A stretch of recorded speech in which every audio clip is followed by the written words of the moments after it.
Vamos a comenzar con el valor del pan peruano. Yo sé que a algunos les incomoda o les molesta o no les gusta mucho la historia, pero vamos a hacer algo bien rápido con respecto al tema de la historia. Lo que busco es básicamente reconocer o mencionar a personajes nacionales y extranjeros del pasado y del presente que han reconocido el pan peruano. Entonces, primero vamos al pasado, vamos del siglo XIX hacia atrás. Una de las primeras personas que reconoce el pan peruano, ni bien producida la conquista, la colonia, es Pedro Cieza de León, el cronista oficial del Nuevo Mundo. Él escribe sobre la ciudad de Huamanga, en Ayacucho, el siguiente escrito. Decía: se cosechaba muy bueno y abundante trigo, del cual se hacía pan como lo mejor de Andalucía. Evidentemente él estaba hablando y reconociendo el trigo de Ayacucho, que a partir del trigo de Ayacucho se elaboraba un pan que no tenía nada que envidiar al pan que se hacía en España en aquella época. Bueno, probablemente algunos saben, el trigo importado con el que trabajamos normalmente las harinas es un trigo que viene de Canadá, de Estados Unidos, de Argentina, y son trigos básicamente que tienen un extraordinario gluten, extraordinarias propiedades físicas como elasticidad, tenacidad. Y el trigo peruano, si bien es cierto, han habido importantes trabajos de mejoramiento genético, que no es transgénesis, ojo, el trigo peruano, de alguna manera, muchas de las variedades no son panificables, pese a que se ha trabajado, por ejemplo, el trigo centenario, ¿no? Pero hay una fortaleza en el trigo peruano, los sabores mágicos que aporta, ¿no? Entonces, yo haciendo mención de lo que decía el cronista oficial del Nuevo Mundo, Pedro Cieza de León, aproveché para hacer un alto acá y mencionar dos conceptos en el Perú que están utilizando o han utilizado en algún momento el trigo de Ayacucho, por ejemplo. El primer concepto, este es el puntero, creo, ¿no?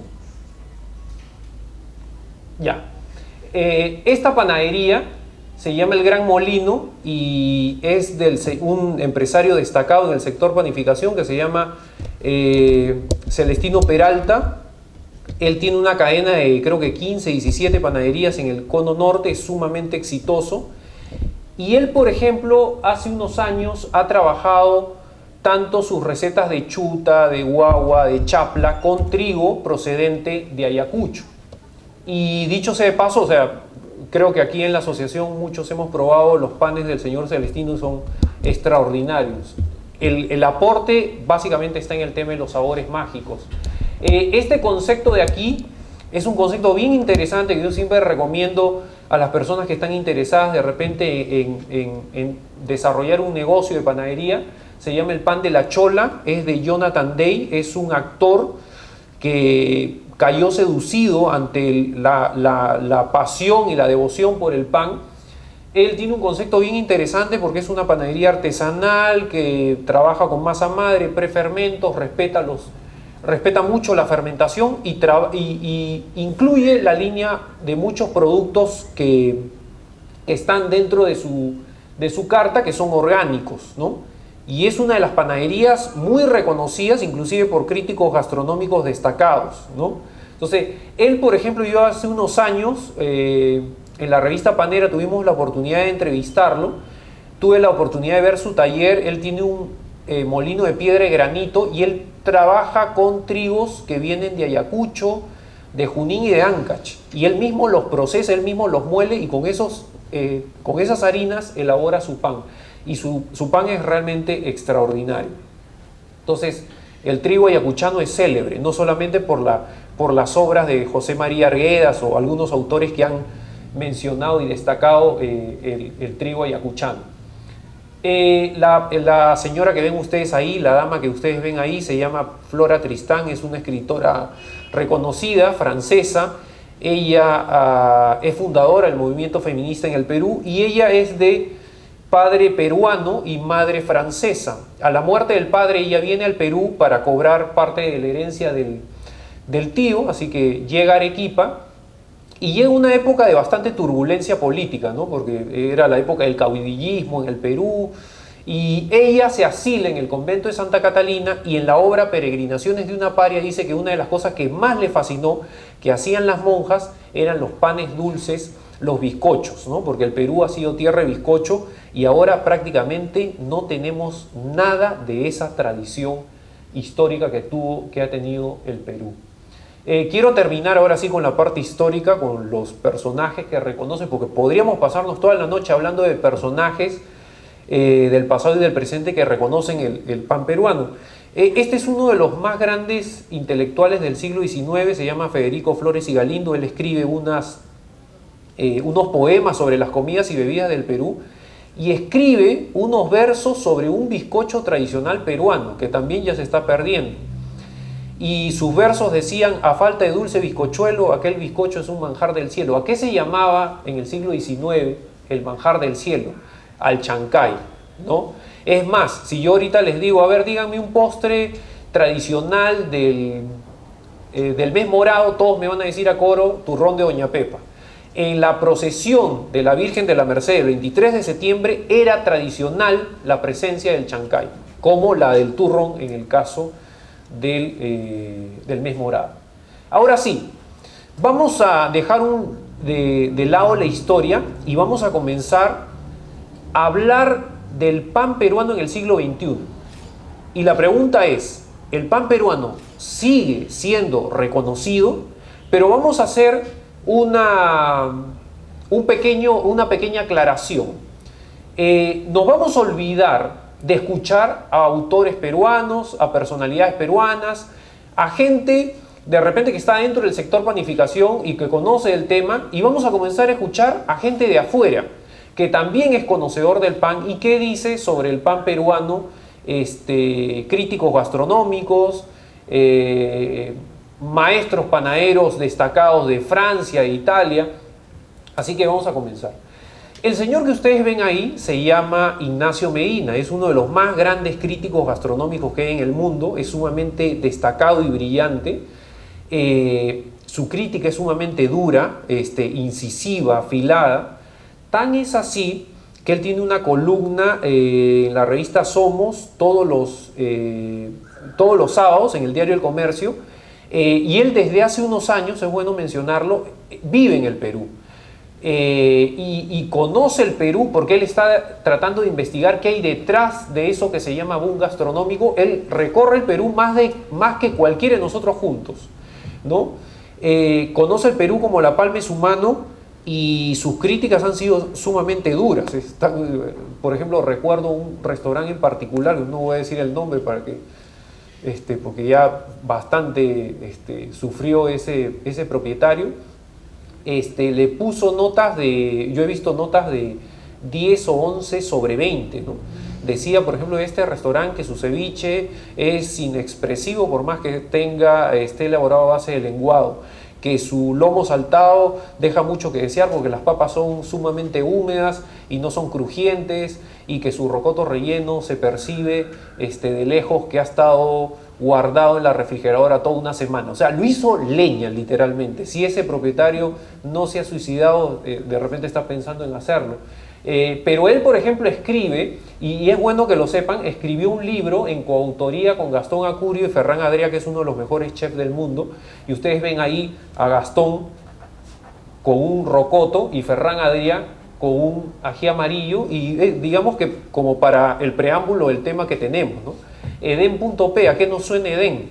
Huerto del Edén, el paraíso. Este libro habla básicamente de que si hay un país en el mundo que puede ser comparado con el Huerto del Edén, ese es el Perú. Están prácticamente muchos de nuestros insumos orgánicos que se exportan, y lo más importante, los productores presentes, es decir, nuestros agricultores y campesinos. Bueno, él escribió una nota sobre el pan hace exactamente, creo que fue el año pasado, sobre el pan peruano, y él, por ejemplo, dice sobre el pan chuta: es un pan poderoso y elegante, de sabores antiguos y muy profundos, ¿no? Habla de la simplicidad de la chapla, porque aunque no lo crean, la simplicidad puede llegar a ser una virtud. Destaca el pan de 3 puntas de Arequipa, el pan de anís de Concepción, que cada año es más protagónico, la cachanga de Piura, ¿no? Prácticamente se rindió en elogios frente al pan peruano. Estamos hablando de uno de los mejores críticos gastronómicos del mundo. El chef que ustedes ven en pantalla se llama Andrés Ugaz. Él, desde que se inició Mistura, con el nombre de Perú Mucho Gusto, está todos los años en el stand más grande que hay en Mistura, que es el stand del pan, se llama el Rincón del Pan. Cada año ha ido cambiando de nombres. Y ese stand es un punto de encuentro de panaderos de los 24 departamentos del Perú, donde elaboran cada uno de sus panes típicos.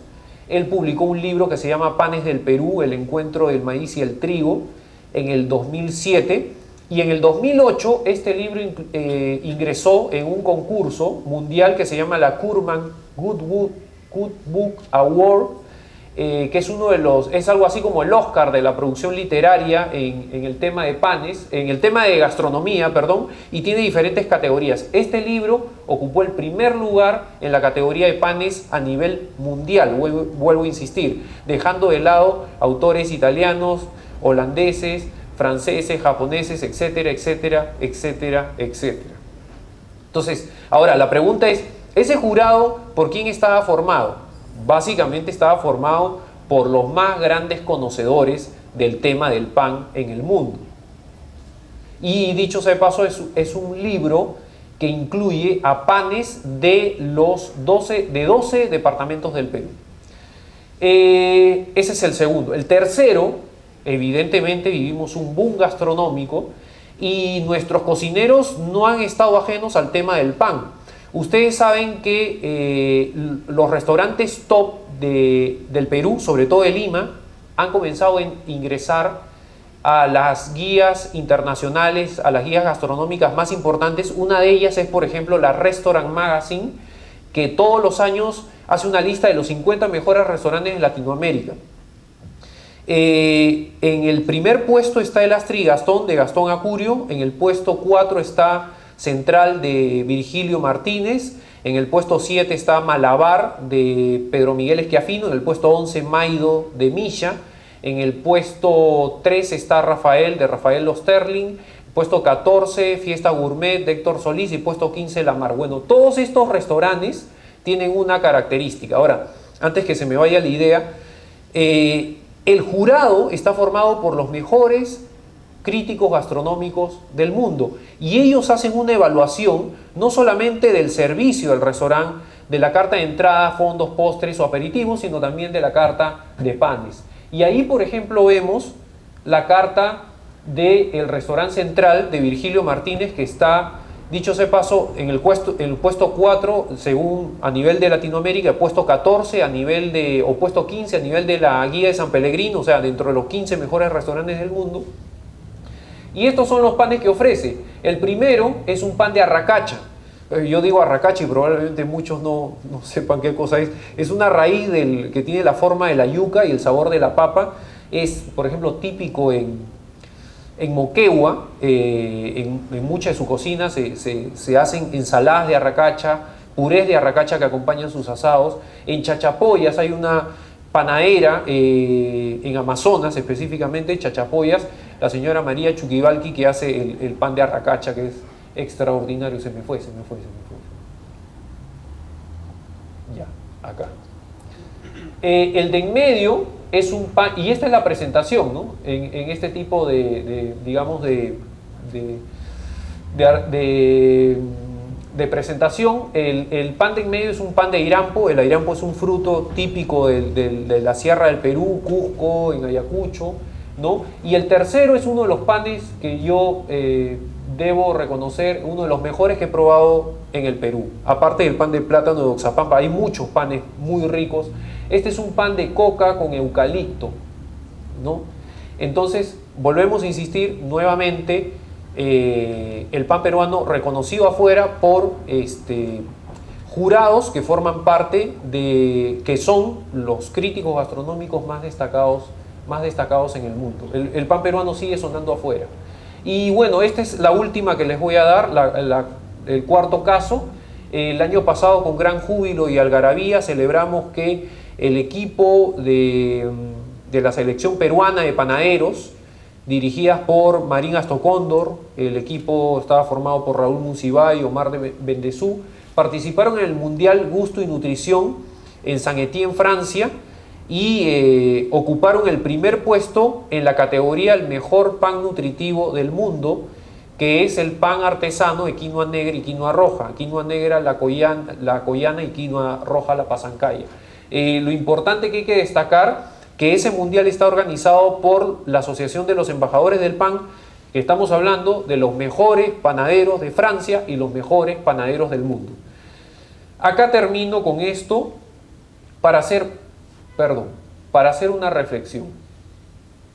Si el pan peruano sigue sonando y siendo reconocido afuera, sigue siendo reconocido por extranjeros, la pregunta es ¿por qué los peruanos no le dan valor o reconocimiento al pan peruano? ¿No? ¿Por qué?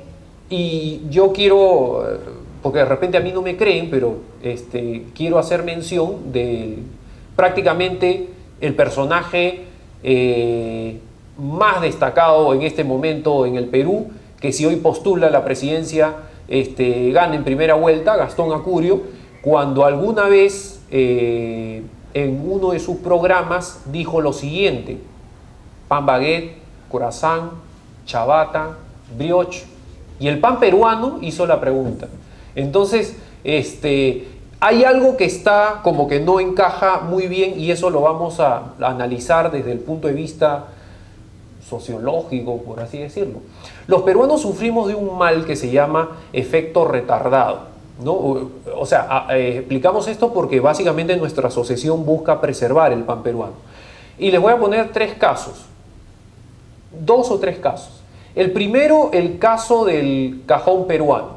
Antes de la década de los 70, para muchos el cajón peruano era una caja de embalaje más, era una caja reciclable más, que estaba atrás de todo un conjunto criollo y que daba algo de percusión a la música festiva peruana. Nadie le daba valor, nadie le daba ninguna importancia, hasta que en la década de los 70 Paco de Lucía llega, ve el instrumento, le parece genial, le parece que el sonido es extraordinario y se lo lleva a España y lo inserta a la música flamenca. Entonces, a partir de ahí, el mundo conoció por Paco de Lucía y la música flamenca el cajón peruano. Entonces, ahí recién los peruanos comenzaron a decir: ah, cajón peruano, orgullo nacional. Yo sabía, esa es la frase típica de los peruanos, ¿no? El otro caso es la cocina peruana, y yo quiero hacer un poco de memoria, aunque hay algunos que son muy jóvenes, pero en la década de los 80, nadie se imaginaba, ni se les pasaba por la cabeza, que la cocina peruana podía llegar a conquistar al mundo. Tan es así que el mismo Gastón Acurio muchas veces ha mencionado que en la década de los 80, cuando por ejemplo, vamos a poner el caso, la prima Panchita, tu prima que vivía en Estados Unidos, Europa, y de pronto, años de estar en el extranjero, se casa con un gringo, y la prima viene de vacaciones y viene con el gringo, que ahora es tu primo, ¿no? Entonces, ¿dónde lo llevamos a comer? Y esto lo ha dicho muchas veces Gastón Acurio: lo llevamos a comer a restaurantes italianos, restaurantes franceses, restaurantes de cocina internacional. Pero ¿qué le ibas a servir, pues, o qué le ibas a invitar, pues, tu carapulcra o yuquito con charqui, pues, ¿no? Eso se quedaba solo para la intimidad. Ahora, es también importante mencionar que en la década de los 80 nace la cocina novoandina con Bernardo Roca Rey y Cucho La Rosa. Y ellos, el mensaje de ese movimiento era revalorar y poner en escena los insumos peruanos, insumos oriundos del Perú prehispánicos, como la quinoa, la kiwicha, la cañigua, la oca, la machua, el tarwi. ¿Y qué decía la sociedad limeña de aquella época? Decía: estos tipos están locos. O sea, pretende que nosotros vayamos a cocinar con comida de serranos. Eso decía la sociedad limeña de aquella época. Entonces, eso quiere decir que los peruanos muchas veces le damos valor a alguna manifestación cultural o a algún producto nuestro cuando alguien lo menciona, lo reconoce afuera, o cuando algún país vecino está a punto de llevarse o apoderarse de ese producto, ¿no? Recién saltamos, nos rasgamos las vestiduras y reaccionamos. Ahora, el problema que tenemos es que los peruanos sufrimos de ambivalencia. Y la ambivalencia se define como un estado de ánimo en el cual coexisten o habitan dos emociones que son radicalmente opuestas, como puede ser el orgullo y la vergüenza o el amor y el odio. Ustedes se imaginan una mujer que diga, yo amo a este hombre, pero a la vez lo odio. O sea, hay algo que está mal ahí, algo que no encaja, ¿no? Sí, pero es que este me sacó la vuelta con mi mejor amigo y cosas por el estilo. Pero hay algo que está mal, o sea, definitivamente esa persona tiene que ir a un psicólogo. Muchas veces pasa que los peruanos se sienten orgullosos de ser peruanos por un lado, pero por el otro se avergüenzan de ser peruanos. Y esto explica de alguna manera que el Perú es un país rico en manifestaciones culturales, estamos conectados solamente a una, que es la cocina, y hoy día les voy a demostrar que estamos conectados a la cocina en parte, no al 100%, pero bueno, estamos conectados a una manifestación cultural que es la cocina y estamos desconectadas de todas las demás. La música, yo por ejemplo ruego a Dios que no muere Bayón porque detrás de ella, o sea, no hay una nueva generación, todos los criollos están muriendo de diabetes, ¿no? Estamos desconectados de la música, estamos desconectados de las danzas del Perú, de la cerámica, de la metalurgia, la metalurgia peruana, la textilería peruana, en fin, ¿no? Eso nos hace ambivalentes. Ahora, un detalle bien particular, cuando muchos de nosotros hablamos del ceviche, el ceviche que hace, por ejemplo, Javier Wong, o los anticuchos que hace la señora Grivanesa en Mistura, la gente literalmente se le infla el pecho de orgullo y se le humedecen los ojos de peruanidad, pero ese mismo público que se siente orgulloso de ser peruano por la cocina, muchas veces cuando va a comprar pan cambia totalmente y compra baguette francés y brioche francés y croissant francés y ciabatta italiano y cosas por el estilo, ¿no? Entonces, como que los discursos no son coherentes. Eso significa no ser coherente, no ser consecuente. O sea, por la cocina se grita identidad, amor al Perú, patriotismo. Pero por el otro lado se grita alienación y enajenación. Ahora, uno de los factores responsables de la ambivalencia se llama racismo. Ya desde prácticamente la sociedad colonial, ya el destacado historiador Pablo Macera decía que la sociedad peruana, la sociedad colonial, era una sociedad clasista y racista. Ahora, esto yo lo quiero justificar porque todo lo que estoy diciendo está basado en fuentes. Una de las más brillantes sociólogas que tiene el Perú se llama Isabel Álvarez. Es una de las gestoras, dicho sea de paso, una de las responsables del boom gastronómico, porque toda la filosofía de Gastón Acurio, esa generación brillante de cocineros, básicamente es una filosofía que se parte de las ideas de Isabel Álvarez. Isabel Álvarez tiene un libro que yo creo que todos los peruanos deberíamos leer, que se llama Huellas y Sabores del Perú. Es un libro que lamentablemente ya se agotó, pero que sí está en la Biblioteca Nacional. Y ella, en este libro, por lo menos incluye, menciona el racismo histórico que ha habido, que han tenido los peruanos en la historia de la alimentación de nuestro país.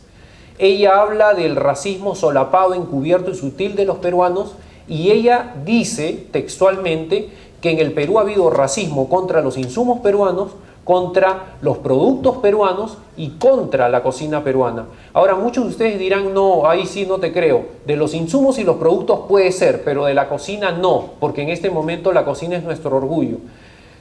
Miren, yo les quiero poner 3 ejemplos antes de pasar a la siguiente diapositiva. El año pasado, con gran júbilo, celebramos el Año Internacional de la Quinoa, ¿no? Si nosotros en este momento hacemos digamos, un recuento, a ver qué departamento en el Perú ha desarrollado una cocina, porque hablar en el capítulo de industria alimentaria de estos temas es hablar también de la alimentación en el Perú, ¿no? Si hay un departamento que ha desarrollado toda una cocina basada en la quinoa, ese es Puno, que tiene el pesque de quinoa, que es un guiso de quinoa graneada con leche y queso. Tiene la pisara, que es la quinoa frita.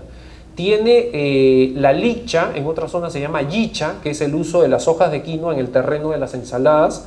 Tiene el tacta, que son como unas galletas de quinoa. Los quipiños, que son como buñuelos de quinoa. Desde hace unos años, con éxito en Huancané, Pronamach, hoy Agrorural, desarrolló el proyecto del panetón de quinoa. Hay panes de quinoa, ya lo dije creo, sopa de quinoa, chicha de quinoa, mazamorra de quinoa, o sea, toda una cocina basada en la quinoa, que uno la puede encontrar en la literatura, ¿no?, de autores que mencionen la historia de la alimentación o la cocina histórica de Puno, ¿no? Entonces, pero cuando uno viaja a Puno, no ve eso. Yo hace un tiempo tuve la oportunidad de hacer una investigación sobre los panes de Puno, viajé a Puno y lo que encontré fue algo totalmente distinto de lo que está plasmado en muchos libros. Es decir, la calle Lima, que es la calle más transitada y que desemboca en la catedral, desemboca en la Plaza de Armas, perdón, de Puno, es una calle que lo que más ofrece son pollerías, chifas y pizzerías. Y la pregunta que yo me hice cuando viajé es, ¿dónde está la comida y la cocina aymara? ¿Dónde está la cocina basada en la quinoa, ¿no?, en Puno? ¿Dónde está la comida regional? Entonces,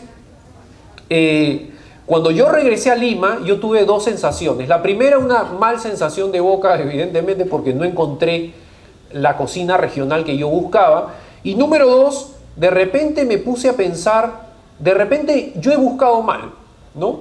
Porque a veces cuando tú viajas a un departamento, una provincia, y quieres encontrar comida regional, te dicen, mira, anda a tal dirección, de ahí doblas a la derecha, de ahí vas a encontrar un pasaje, cruza todo el pasaje, y a la mano izquierda vas a encontrar a una señora que está cocinando en leña. Yo digo, tan difícil es encontrar un punto donde se pueda dar a conocer la cocina regional, ¿no? Pero yo viajé en enero del 2012. En enero del 2013, exactamente un año, un día prendí la radio y estaba en el programa La Divina Comida de Don Cucho La Rosa, un amigo mío, Rodolfo Tafur, que es co-conductor, pero que estaba en enlace telefónico finales de enero, ya casi para celebrar a la Virgen de la Candelaria, el carnaval en Puno, ¿no? Y él estaba en enlace telefónico desde Puno. Entonces don Cucho le pregunta, cuéntenos qué nos puede hablar de la guía o de la ruta gastronómica en Puno. Y bueno, o sea, Rodolfo Tafur definitivamente le dijo, bueno, es realmente una pena y una tristeza, don Cucho. Hoy me levanté muy temprano en el hotel donde estaba instalado, fui al restaurante para tomar desayuno y el mozo se me acerca y me dice, ¿qué se va a servir, señor? ¿Desayuno americano o desayuno francés? O sea, Rodolfo Tafur quería reventarle una bandeja en la cabeza. Comenzó a buscar, no encontraba cocina regional pura, de la misma esencia de Puno, y volvió a mencionar la calle Lima. Entonces yo presté atención porque hace un año exactamente yo había tenido esa mala experiencia en la calle Lima.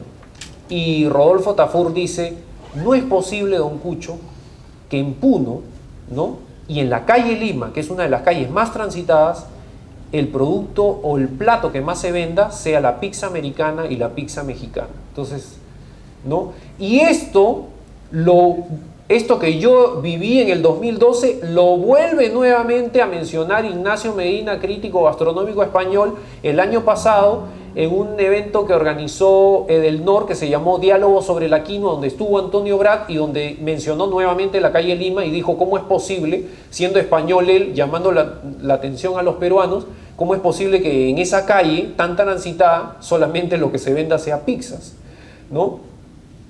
Ahora, tuve también la experiencia de hacer un viaje a Cusco también para hacer una investigación sobre los panes típicos del Cusco. Y recuerdo que una semana antes de viajar al Cusco encontré un plato en un libro típico del Cusco que se llama el ají de Tarwi. Y yo, bueno, tengo cierta inclinación, sobre todo sobre el tema del Tarwi. Así que viajé al Cusco, comencé a buscar ese plato por diferentes zonas y no lo encontré. Y conversé con gente de turismo y gente de turismo que me decía textualmente, ¿no? Les digo, no encuentro este plato. La respuesta fue, y ni lo vas a encontrar, no te molestes en buscarlo. Y me dijeron, no te imaginas el problema en que nos metemos cada vez que un turista nos dice, llévanos a comer a un restaurante comida típica del Cusco, ¿no? Lo que se ve hoy en el Cusco es básicamente restaurantes franceses, italianos, restaurantes hindúes, fast food, estos restaurantes que le llaman de cocina de autor, que es sumamente creativa, ¿no? Y en realidad poca cocina regional, ¿no? Y mucho restaurante sí que lo que más vende es, el plato que más sale es la milanesa con papas fritas y el pollo a la plancha. Y la pregunta es, ¿dónde está la comida regional del Cusco? Entonces, ojo, cuando Isabel Álvarez dice que hay racismo contra la cocina peruana, hay que aclarar lo siguiente. La cocina peruana no es la cocina de Lima, no solamente es el ceviche, no solamente es el lomo saltado. No solamente son algunas variantes regionales fuertes como Arequipa y Lambayeque. La cocina peruana es la cocina de 24 departamentos del Perú.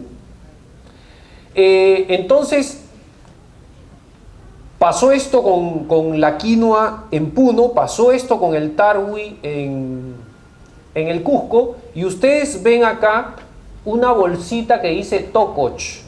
Ahora que está de moda y que es el tema, pues que ya no es Orellana, sino el tema es la muerte de Edita Guerrero y qué pasó con Edita Guerrero. Acuérdense que a la muerte de Edita Guerrero hubo una serie de mensajes en las redes sociales racistas. Y yo me tomé la molestia de leer todos. Y uno de ellos decía, Edita Guerrero ha muerto, mi empleada no va a preparar tococh. De manera despectiva ese mensaje, textualmente. Ahora, yo no sé si saben, el tococh es un concepto prehispánico, es decir, los incas ya desarrollaban, producían y elaboraban el tococh. Prueba que ellos sabían y conocían, por ejemplo, del proceso de fermentación.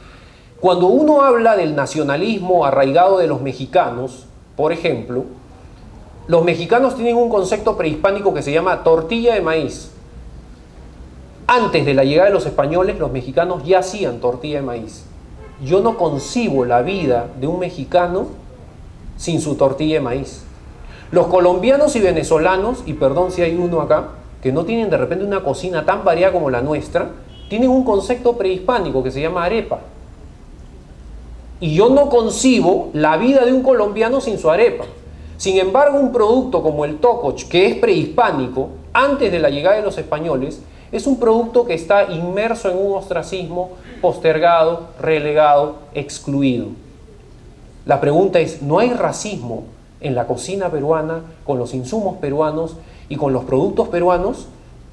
Yo cuando converso a veces con cocineros, algo que resalto de ellos es que su mensaje siempre tiene que ser positivo. O sea, ellos no hablan nada que sea contrario a la cocina peruana, ¿no? Y muchas veces se dice, la cocina peruana y el mestizaje unió a los peruanos. Hay que examinar si eso realmente es cierto, ¿no? Así que el racismo es uno de los factores, dice Isabel Álvarez, destacada socióloga peruana, de la ambivalencia de los peruanos y de ese doble discurso de los peruanos.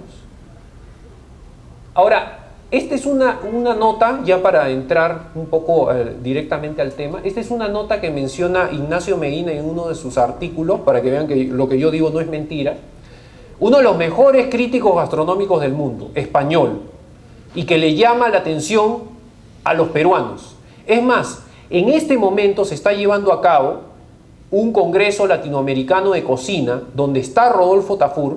¿Saben cómo se llama el título? Sin raíces no hay vanguardia.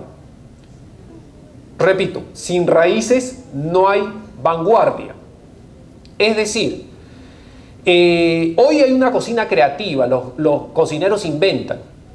Todo este congreso que reúne los mejores cocineros de Latinoamérica les está diciendo el mensaje.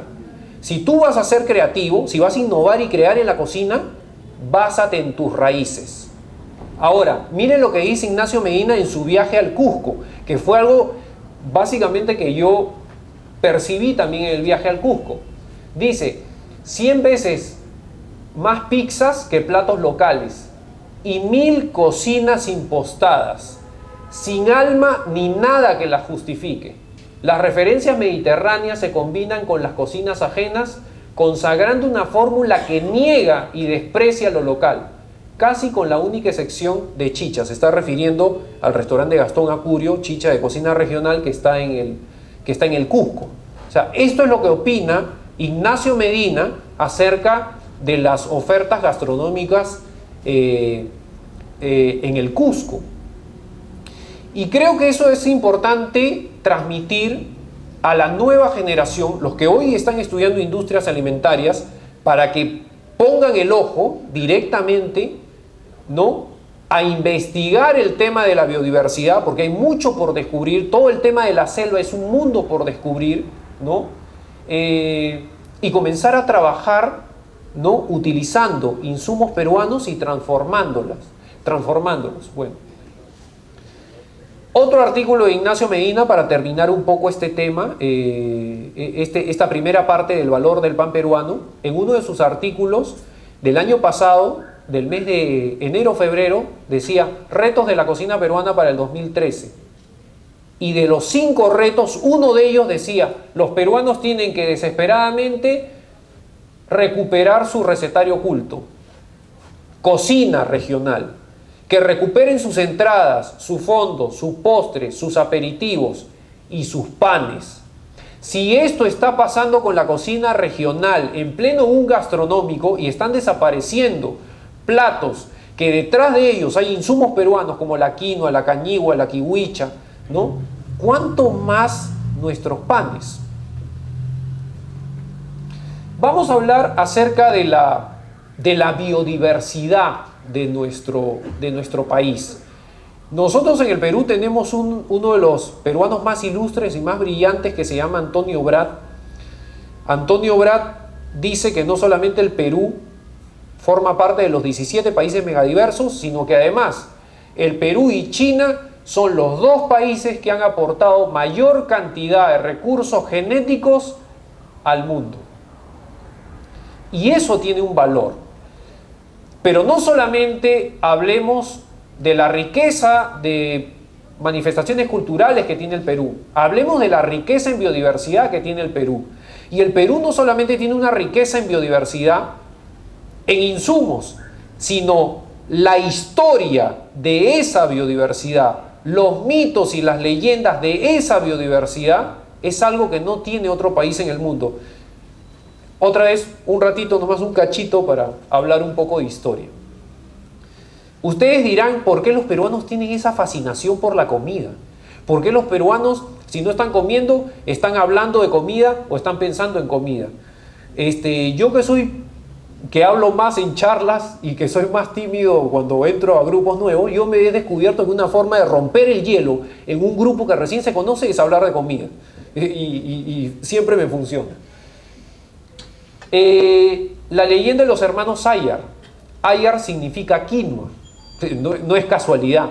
Ayar significa quinoa. Es una leyenda que habla de 4 hermanos, de 4 seres divinos que salen de la cueva de Pacaritambo en el cerro Tamputoco y que van en dirección de fundar el reino del Cusco. Pero es interesante analizar los nombres de los hermanos Ayar. Ayar Cachi significa quinoa con sal y está hablando específicamente de la sal de Maras. Una sal rosada del Cusco, del distrito de Maras, de la provincia de Urubamba, en el departamento del Cusco, que está considerada en este momento dentro de las 10 mejores sales del mundo. La sal de Maras se exporta a Japón, a Finlandia, se exporta a Baltimore, en los Estados Unidos. En este momento hay proyectos para desarrollar chips de papa con sal de Maras. así como se exporta barras, que para algunos les parecerá que es desastroso, pero es riquísimo, barras de chocolate con cacao peruano con sal de maras, ¿no? En este momento. Luego tenemos otro de los personajes, Ayar Uchu, quinoa con ají, es el nombre de este semidios. Quinoa con ají. El Perú es un país rico en ajíes. Hay críticos gastronómicos que dicen todos los ajíes pican, pero el ají peruano pica y es aromático. Entonces tenemos el ají limo, el ají amarillo, en el norte tenemos el ají cerezo, el ají mochero, en la selva tenemos el ají charapita, el ají dulce, ¿no? En este momento en Pachacamac se están sembrando jalapeños mexicanos, o sea, tenemos toda una variedad inmensa. Ayar Auca significa quinoa con frejol y estamos hablando del frejol peruano por excelencia, el tarwi chocho lupino eternamente postergado por los peruanos. Y finalmente Ayar Manco, que significa el preservador de la quinoa. Luego tenemos, esto a mí me encanta porque hay una diosa femenina que se llama Mama Sara. Mi suegra se llama Sara y le dicen sus nietos, le dicen Mama Sara. ¿Ya? Esta es una diosa femenina que en el tiempo de los incas, en el Aymoray, el tiempo de la cosecha del maíz era un tiempo de gran algarabía, de gran júbilo, donde la gente cantaba, danzaba y le pedían a esta diosa que bendiga la producción de maíz.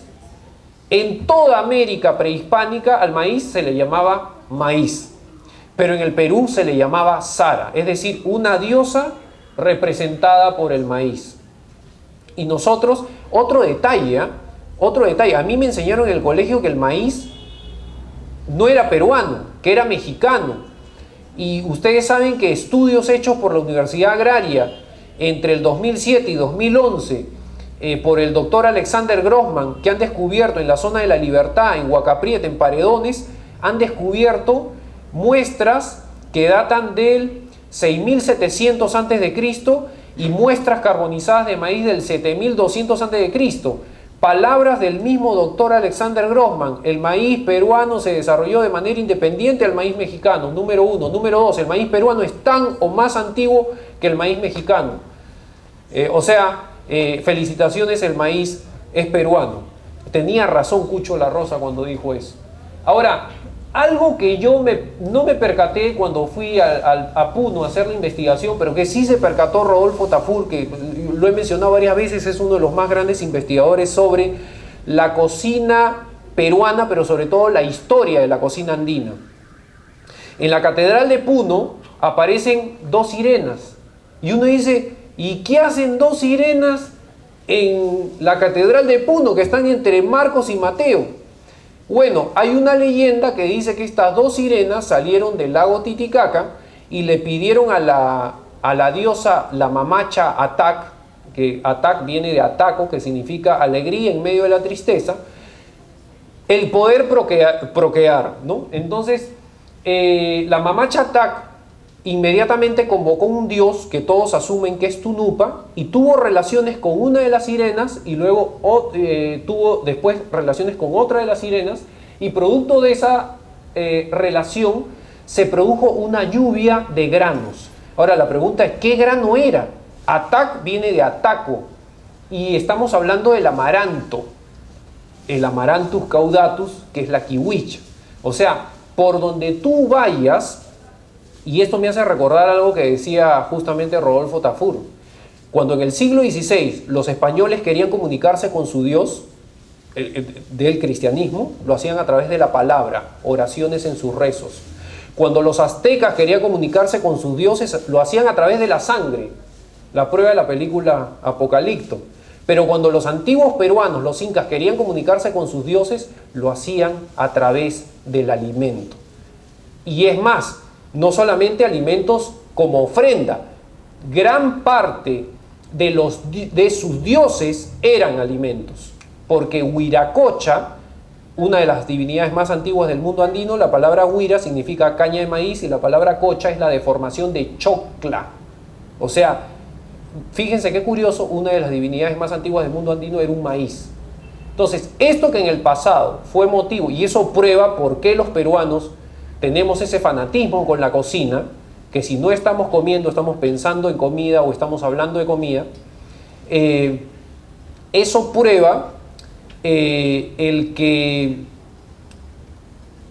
en el pasado lo que fue motivo de culto o de adoración, en el presente se transformó en respeto. Y cuando ustedes hablan con los cocineros de esta nueva generación, Gastón Acurio, Héctor Solís, Pedro Miguel Esquiafino, todos esos cocineros brillantes tienen un respeto único por los insumos. El que es cevichero no te va a trabajar, y es profesional, no te va a trabajar con un pescado congelado, porque es una herejía, un sacrilegio. Te va a trabajar con un pescado inmaculadamente fresco. El que es cocinero de Lambayeque, del norte, te va a trabajar con una chicha, y la chicha tiene que ser de buena calidad. Si no es de buena calidad ese día, prefiere cerrar y no preparar nada. Eso se llama dogmas de fe, eso se llama reglas inquebrantables, eso se llama tener filosofía, y eso es algo que hay que transmitir a la nueva generación de estudiantes de industrias alimentarias. Hay que tener un respeto por el insumo. No es que llegó el ají amarillo y tíralo al caño y hay que lavarlo. Hay que tener un respeto por los insumos. Ahora sí, vamos a hacer una reflexión y espero que me sigan invitando después de lo que voy a decir. Voy a hacer dos preguntas. ¿Los peruanos realmente le damos valor a la biodiversidad?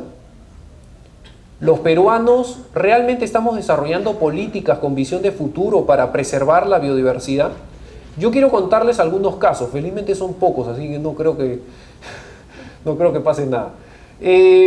Acá tenemos, por ejemplo, la chirimoya, que hemos tenido problemas con un país vecino que quería apoderarse no solamente del pisco, sino también de la chirimoya. Ustedes saben lo que es el INIA, ¿no? El Instituto Nacional de Innovación Agraria.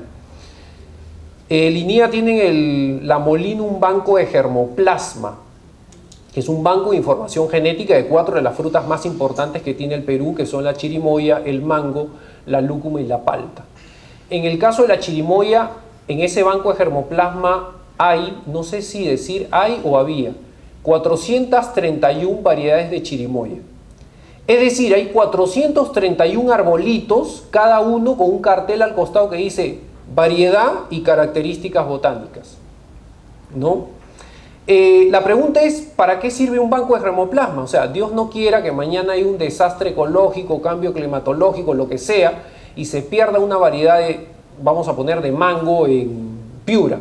Ese agricultor tiene la posibilidad de recuperarlo porque hay un banco de germoplasma donde puede proveer esa variedad. ¿Cuánto le costó al Perú? ¿Cuánto le costó al Perú un banco de germoplasma? No hablemos de dinero, hablemos de tiempo. Unos dicen 80 años, otros dicen 20. Vamos a poner que 20. Estamos hablando de 20 años que investigadores peruanos han recorrido todo el Perú, recogiendo variedad por variedad y almacenándolas en ese banco de germoplasma. Bueno, el 2013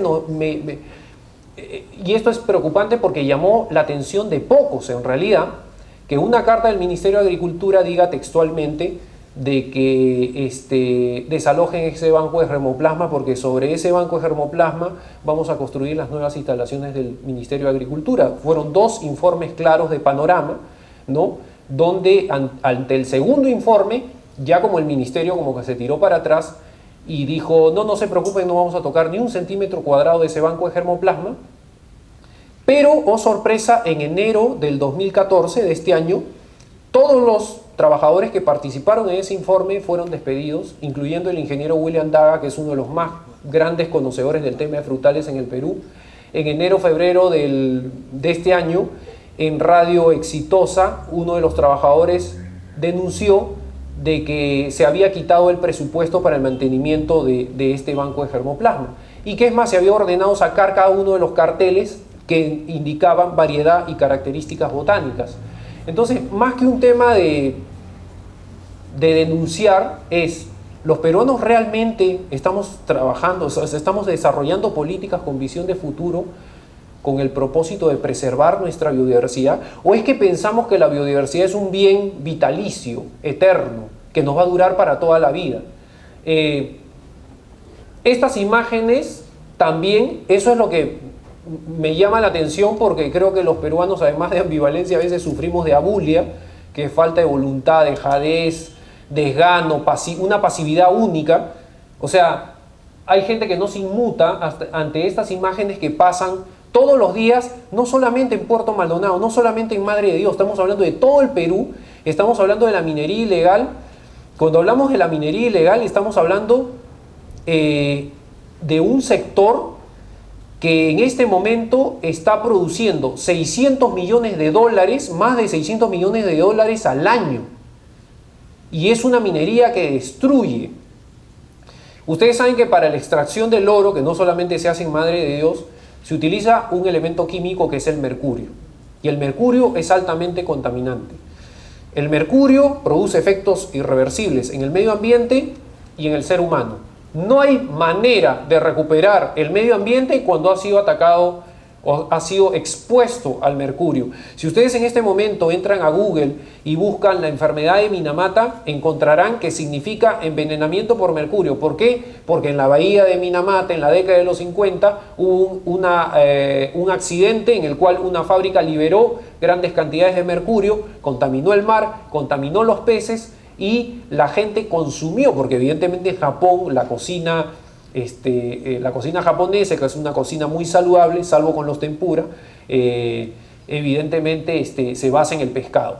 Un centenar de personas que quedaron con efectos irreversibles y cerca de 40 muertos, porque algo que produce el envenenamiento por mercurio es la ataxia, que es la pérdida total, la alteración del sistema nervioso y la pérdida total de los sentidos, hasta llegar a parálisis y en casos extremos la muerte, ¿no? Entonces, ¿cuántas zonas, además de Madre de Dios, además de Puerto Maldonado, están siendo contaminadas por este flagelo que es la minería ilegal? Y creo que el Perú necesita desesperadamente campañas de valores para la próxima generación, porque no creo que esta, perdónenme, es lo que pienso, no creo que esta cambie. En este momento, los ríos de Puerto Maldonado, el 60% de los peces ya están contaminados con mercurio. Y nosotros basamos una parte de nuestra cocina en justamente pescados y mariscos, ¿no? ¿Cómo se manejan las políticas, por ejemplo, para la explotación de la pesca peruana? Hay una ley que es la 005 que busca reordenar de alguna manera la pesca de la milla 0 a la 5 embarcaciones pequeñas, de la 5 a la 10 embarcaciones medianas, de la 10 en adelante embarcaciones industriales. Quiere decir que de la 0 a la 10 básicamente se pesca para consumo humano. Bueno fuera que eso pasara. En el Perú hay leyes que permiten a embarcaciones extranjeras venir todos los días y arrasar literalmente con la pesca. Siguen habiendo embarcaciones que utilizan la famosa red de arrastre, que son unas redes que tienen unas bolas de acero y que literalmente arrasan todo con todo y no respetando que haya especies en vías de reproducción y dejando tremendos surcos en el litoral peruano. Sigue habiendo embarcaciones que utilizan la pesca con explosivos. Es decir, hay muchas leyes y muchas iniciativas, pero muchas veces las leyes son papeles mojados en tinta que no sirven a veces para nada, ¿no? Una preocupación, porque es un tema polémico, controversial, es noviembre del 2022. El mundo está esperando desesperadamente que el Perú se pronuncie en noviembre del 2022 para saber si acepta o rechaza el ingreso de las semillas transgénicas. Y el ingreso de las semillas transgénicas, y quiero ser bien enfático en esto, quiero enfatizar, subrayar y resaltar, podría poner en riesgo la biodiversidad de nuestro país. Y si hay tiempo, si quieren, en la serie de las preguntas, de repente manifiesto lo que particularmente yo pienso a título personal. Entonces, resumiendo, ¿realmente los peruanos hemos desarrollado una cultura para preservar nuestra biodiversidad? estamos desarrollando políticas en este momento para preservar nuestra biodiversidad. Es un tema que tenemos que reflexionar y es un tema que se tiene que comenzar a transmitir en este momento a los alumnos que ponen un pie en la carrera de industrias alimentarias. Es decir, desde que ponen el primer pie, desde que son cachimbos, desde que entran al primer ciclo, hay que comenzar a ponerles en los hombros la responsabilidad que tienen que preservar la biodiversidad y tienen que tener un respeto por este bien preciado que no va a ser eterno. Dios quiera que pudiera ser eterno y que nos fuera a durar toda la vida, ¿no? Me olvidé de mencionar que en el caso de la pesca, por ejemplo, ustedes saben que hay gente que no respeta y no entiende hasta ahora que el anchovete es un pez de oro. En la quincena del mes de mayo, el ministro de la Producción dio una orden textualmente y dijo: prohibida la pesca de anchoveta. ¿Por qué? Porque ha habido una sobreexplotación de la misma. Hasta ahora hay gente que no entiende que el anchoveta es un pez de oro y que forma parte de la cadena alimenticia y que todos los peces que están en las mesas populares se alimentan de la anchoveta. El día que desaparezca la anchoveta, las demás especies simplemente migrarán a otros mares y nos quedará, porque el Perú es un país maravilloso, pero lleno de paradojas, de contrasentidos, de contradicciones y de incongruencias. Lo único que nos quedará, que será sumamente irónico, es que la tierra del ceviche tendrá que elaborar ceviche con pescado congelado importado de Chile, como ya está pasando en algunas provincias del Perú, ¿no? Bueno, ahora sí, ya hablamos del valor del pan peruano, ya hicimos una reflexión sobre la biodiversidad de nuestro país, que tenemos que evidentemente poner las barbas en remojo. Ahora hablemos y ensamblemos el pan peruano junto con la biodiversidad. Lo que yo estoy diciendo no es que en Apropan no estamos descubriendo la pólvora. Esto es algo que ya se viene haciendo en el Perú.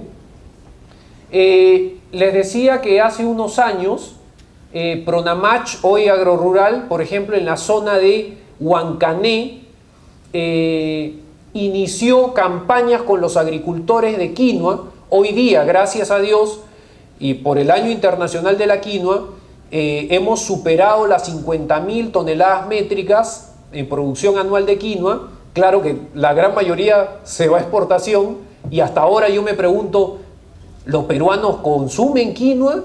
¿Realmente los peruanos? Ahora, claro, la justificación es que no como porque está cara. Antes era no como porque es comida de serranos, pero siempre tenemos una justificación o una excusa para no consumir productos andinos.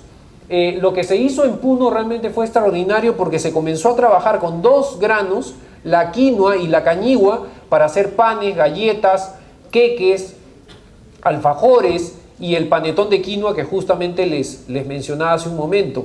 En la Universidad Agraria, La Molina, hay una profesora, la doctora Ridva Repo, que ha publicado un libro que es extraordinario que se llama Introducción a la Ciencia y Tecnología de los Cereales y Cultivos Andinos, que es un libro muy importante de referencia y ella ha trabajado bastante en algunas zonas con productos de este tipo, o sea, productos de panadería y pastelería con insumos peruanos.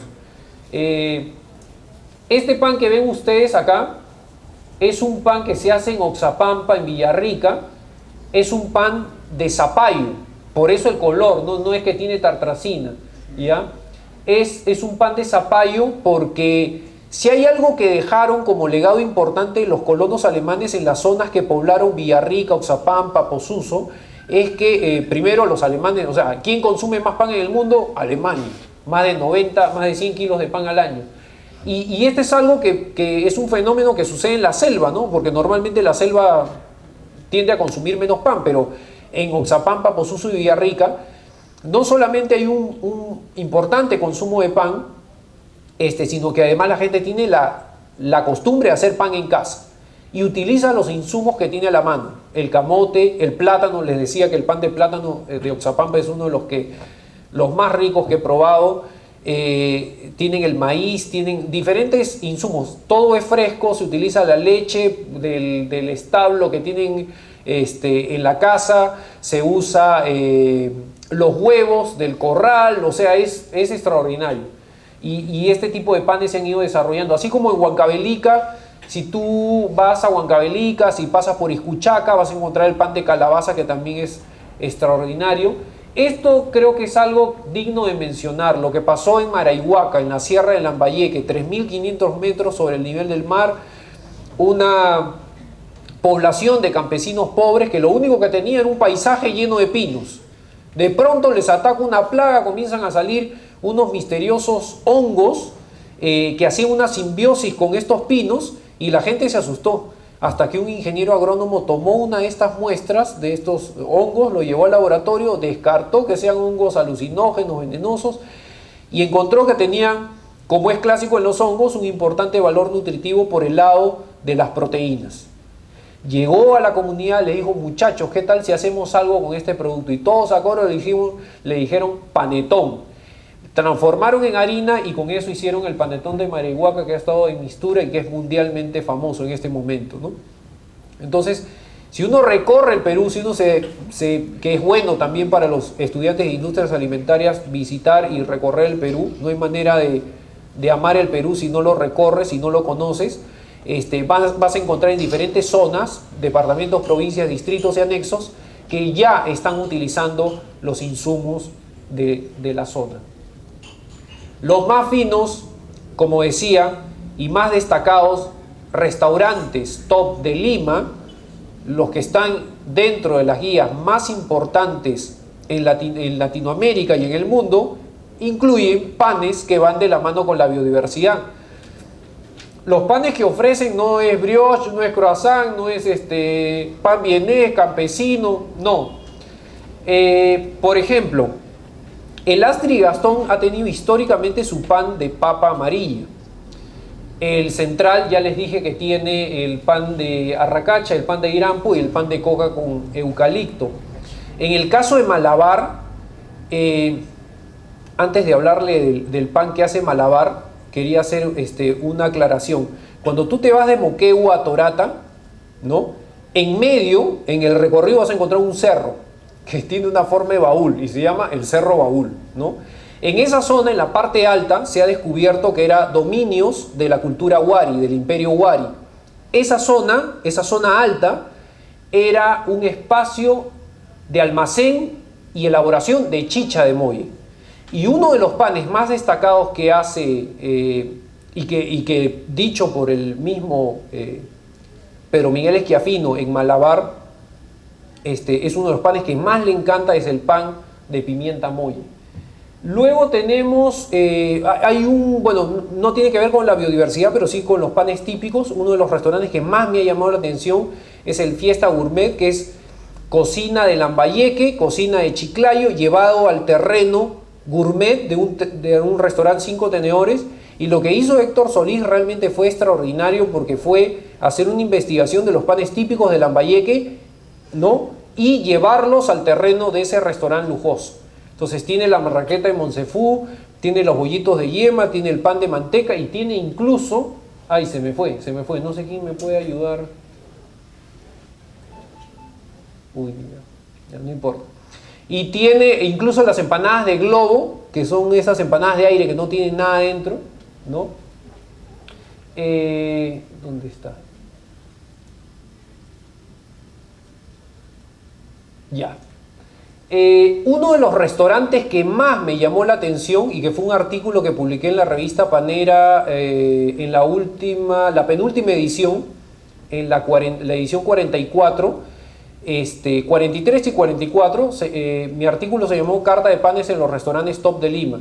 Y yo creo que uno de los chefs que más perdónenme, porque lo que pasa es que he comido algo caliente y tengo una herida en la boca y estoy como que balbuceo.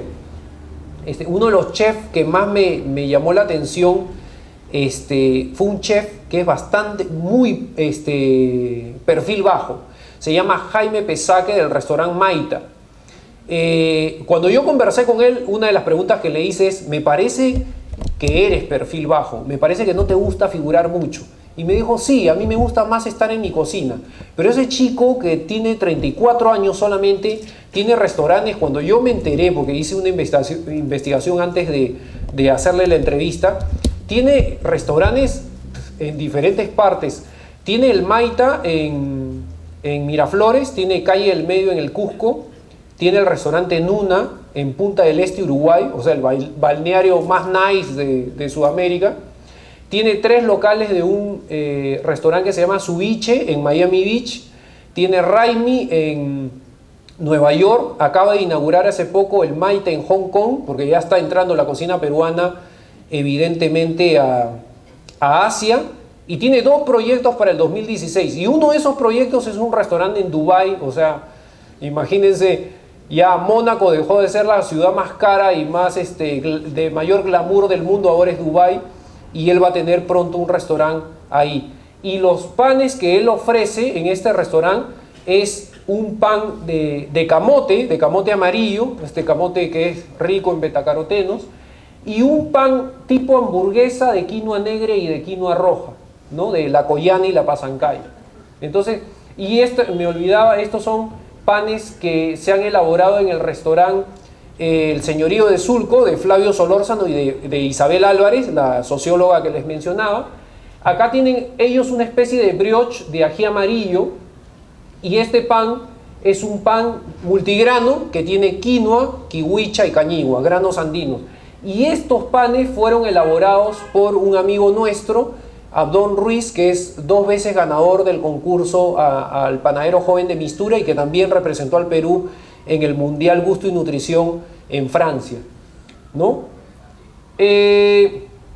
Bueno, muchos de nuestros estudiantes de industrias alimentarias están desarrollando tesis, trabajos de investigación con insumos peruanos en la línea de panificación.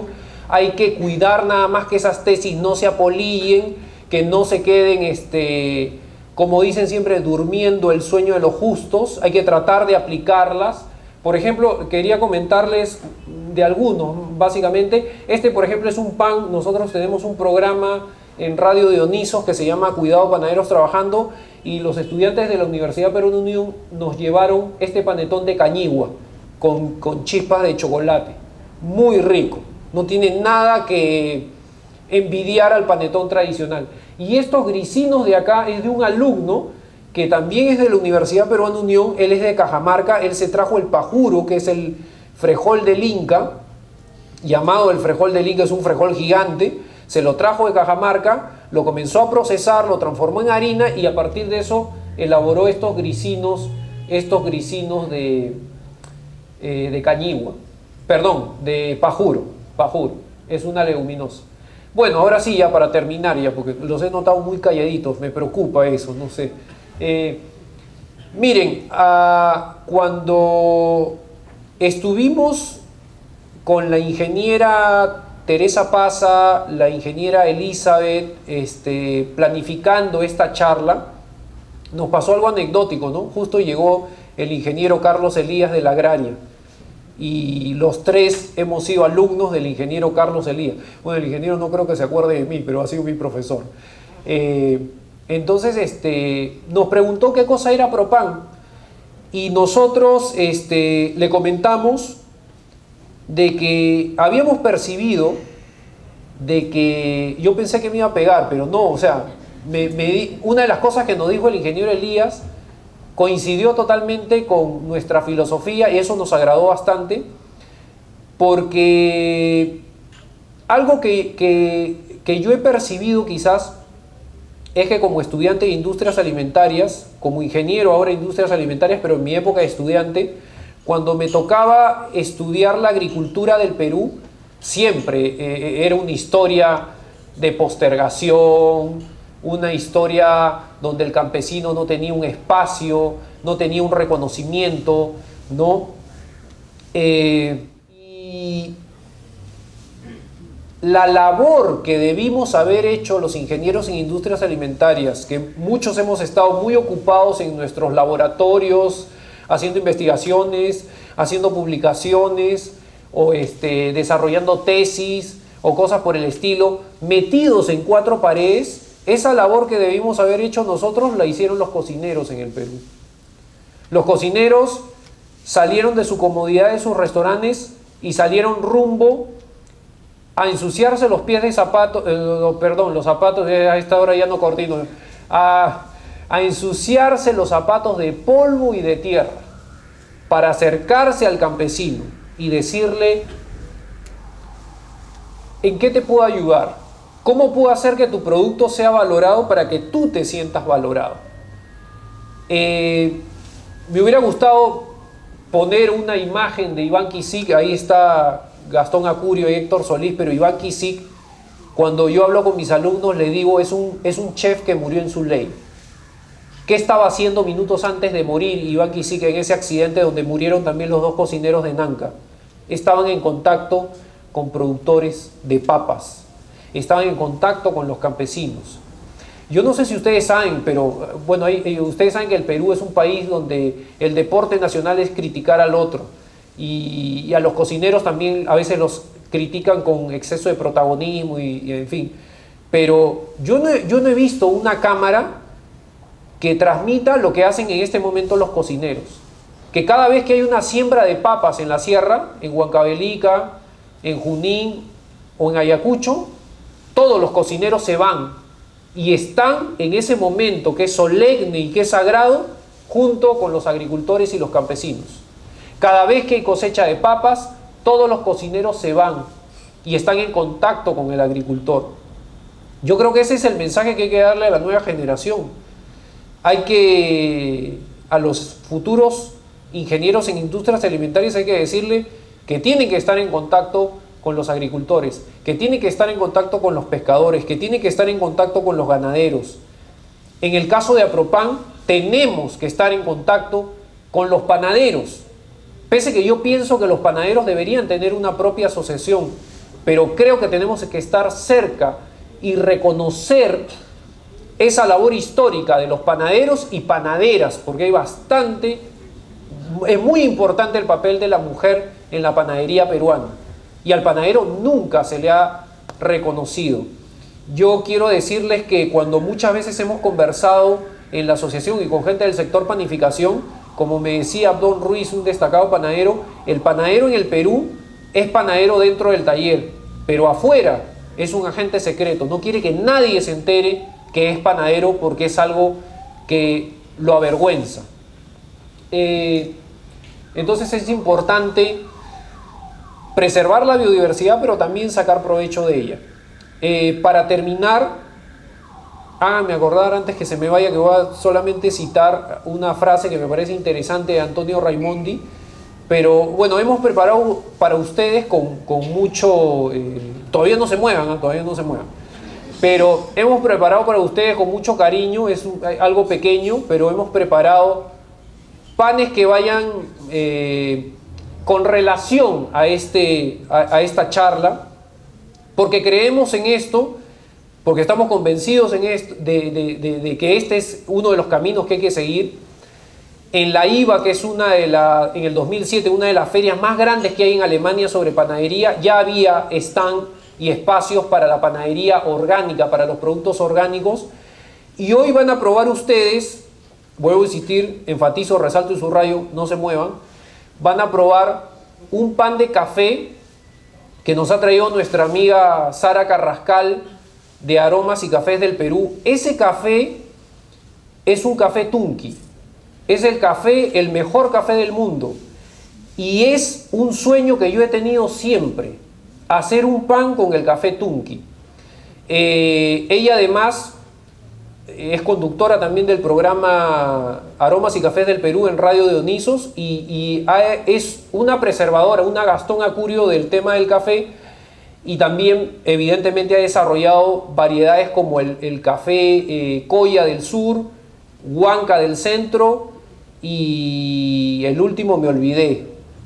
El último es del norte.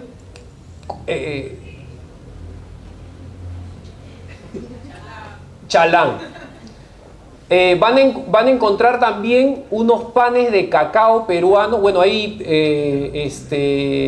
Sara les va a ir comentando para los que quieran de repente interesarse por el producto en sí.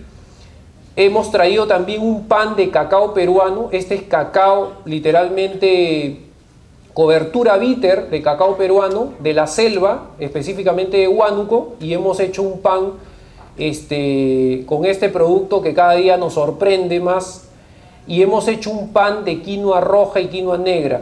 Y también es bueno resaltar, porque Apropan busca darle valor al panadero peruano, que para nosotros es un honor que esté con nosotros Damasino Anco, que él es un panadero emblemático de Arequipa, de Ichupampa, uno de los 20 distritos de Caylloma, en el Cañón del Colca, y que ha desarrollado un pan que a mí me parece sensacional, que es el pan artesanal de Cañigua, ¿no? Entonces lo que buscamos nosotros es responsabilidad social, que cuando elaboremos un pan y esté presente un insumo peruano, sea un insumo que beneficie sobre todo al agricultor y al campesino, al agricultor que produce café, al que produce cacao, al que produce quinoa, al que produce cañigua, y en realidad pues creo que es una tarea que consideramos que recién estamos comenzando, porque hay mucho por investigar. Solamente la selva es un mundo por descubrir.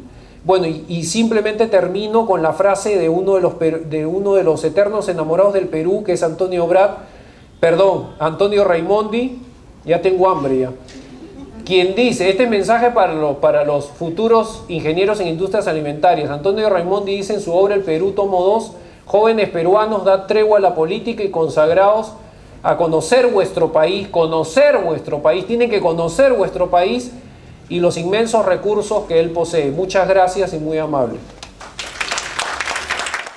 Bien, a eso queríamos acotar en este sentido, de que las investigaciones y los avances, o sea, necesariamente tienen que ser incorporados a las políticas de gobierno a fin de dar ese desarrollo.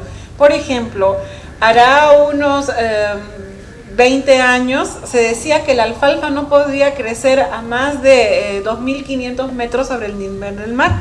Hoy en día todo eso se ha quebrado, porque hay un híbrido que es la alfalfa dormante híbrido grado 3, que crece sobre los 4.000, 5.000 metros sobre el nivel del mar. Y ejemplo de ello está Puno, la parte de Ayaviri, que eso le ha permitido ser una nueva cuenca lechera, y que todo eso ha permitido el desarrollo rural, no solamente con la alfalfa, sino ganado, cambio de estilo de vida de los pobladores.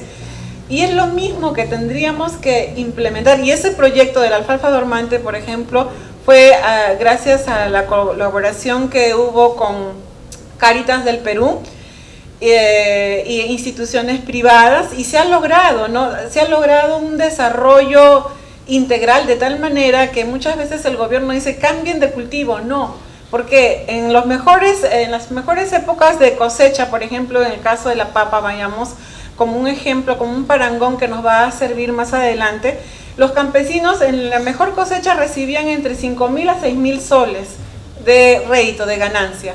Hoy en día ellos, y para eso tenían que ellos abonar, tratar la papa, el riego y toda la propia cosecha, la siembra y la cosecha.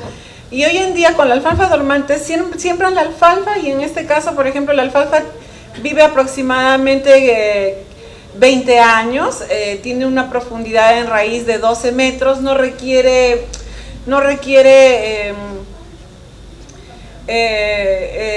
tratamiento con plagas, es lo mismo. O sea, se llegó a un nivel, y eso porque ese know-how, aún no se difunde a nivel de todas nuestras regiones, y en este caso estamos hablando Cusco, Apurímac, o no se hace ese efecto multiplicador.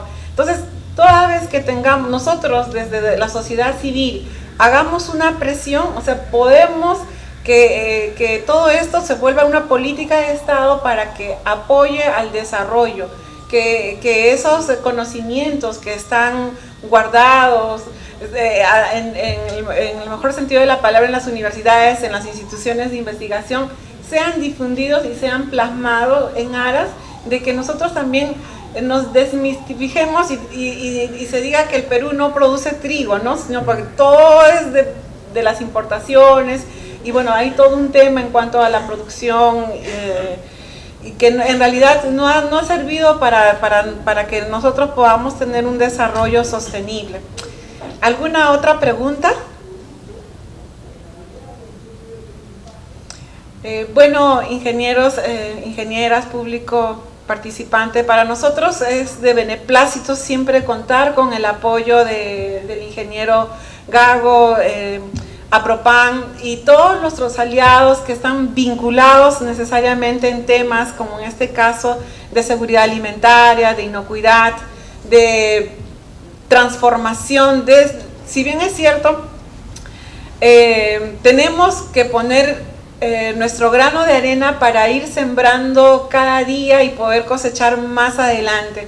Hay instituciones, como en este caso la que viene presidiendo el ingeniero Gago, que silenciosamente pero va avanzando, y uno de los puntos muy rescatables es la revalorización de nuestros hábitos alimentarios, de fomentar.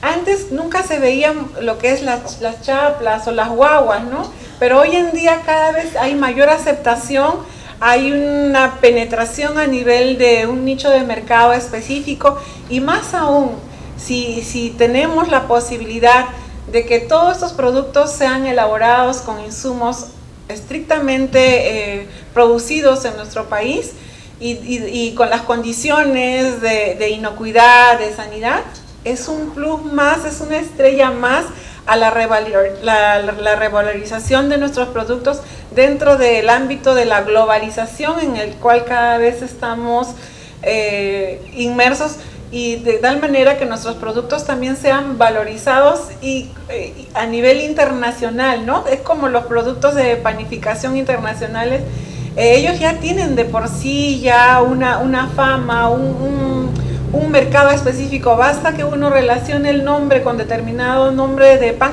ya decimos eso es de procedencia italiana o eso es de procedencia alemana, y es rico, ¿no? Es lo mismo también que nosotros debemos de propender en el caso de la valorización de nuestros productos, debido a la altísima biodiversidad, a la riqueza de nuestro territorio y a la necesidad también que tenemos de un desarrollo armonioso y conjunto a nivel poblacional, digamos, del desarrollo de los agricultores, de los pequeños y micro productores agrarios, puesto que muchas veces tenemos otro conflicto, que nuestra normativa está diseñada para las medianas y grandes empresas, pero más no para ese pequeño agricultor, que sabemos, por ejemplo, que en este caso que tenemos una ley que habla de la fortificación de harina y que queda terminantemente prohibido si las harinas no son comercializadas sin la fortificación requerida, y es más,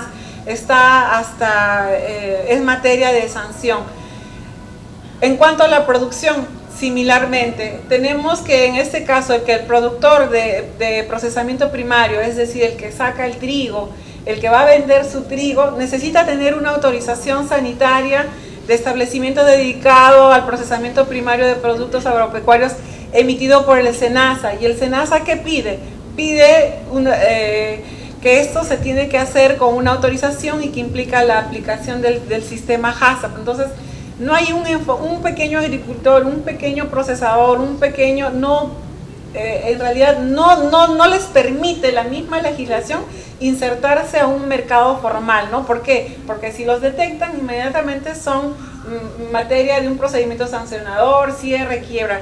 Eso es lo que principalmente limita, y sobre todo la poca difusión que a nivel, digamos, de los entes descentralizados se está haciendo, ¿no? Por revalorizar lo nuestro, por mejorar. Generalmente estamos apagando incendios. Hay un problema en el norte, no hay cosecha de café este año, de café, perdón, por el problema de la roya. Pero ¿qué hemos hecho nosotros para prevenir que no suceda una situación de esa naturaleza? Poco o nada. Y si vamos a las agencias gubernamentales, hay poquísimos técnicos que en realidad no tienen la capacidad humana de hacer un seguimiento específico. Y lo mismo ocurre también con los granos de trigo, ¿no? Los embrios sumamente atomizados, no hay una producción a escala y en realidad es prácticamente para el autoconsumo. Entonces, nosotros tenemos el compromiso de trabajar en forma transversal con las carreras afines desde el capítulo, a fin de que todas estas cosas mejoren y cambien, y es por eso que la inquietud que tenemos de que continuamente haya esa gestión del conocimiento, de gestión para la transferencia del conocimiento, y cada uno desde nuestras instancias, que así como que acaba de preguntar la ingeniera, tenemos un background que puede enriquecer, y es más, a través de aprovechamiento de estas plataformas, estos foros, podemos lograr que esto se concretice, inclusive hasta con propuestas que podríamos plasmarlo a nivel ya de los entes que pueden tomar decisiones, ¿no? Llámese Congreso, ministerios, entre otros. Bueno, a nombre del capítulo de Industrias Alimentarias y Agroindustrias, les agradecemos por la participación, agradecemos la valiosísima presencia del ingeniero Gago, él siempre muy colaborador con el capítulo. Nosotros estamos comprometidos no solamente que esto quede aquí, sino también dar inicio a una plataforma de capacitación específica en aras de que pueda desarrollarse una actividad, una empresa propia y que también pueda ser sostenible, ¿no? Ingeniero Gago, muchísimas gracias. Un fuerte aplauso para el ingeniero, por favor.